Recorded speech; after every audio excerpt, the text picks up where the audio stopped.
Now, once you've created the slide deck using the Gamma application, what you can do is edit the slide decks while you are in the user interface. You've got two options. You can do that either here, where you have a lot of different options. For example, if I want to change this, the title of this, I can simply go with edit with AI and add what change I want to basically make. I will guide the AI and will make that change. I can do the same thing with text as I like.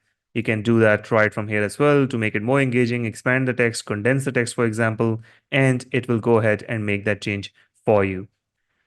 So this is the suggested one. This is the original. Well, not a lot of change in this case, I would say, frankly speaking. But anyways, let's cross this out. So that's one option. Besides that, you can also change these cards that we basically have. You can change a different card template, which is for each of the slides. You also have option in terms of smart layouts. You have basic blocks for text, lists, tables, so on and so forth. You can add images or as well as YouTube videos or other items you can embed into that. You can also embed apps and web pages into it. And once you're done, basically, what you can do is either present it right from here, or you can export that to PowerPoint or PDF format. So I will click over here. And in this case, what happens is if you do not have a subscription, it's going to have a Gamma badge at the bottom right of the presentation.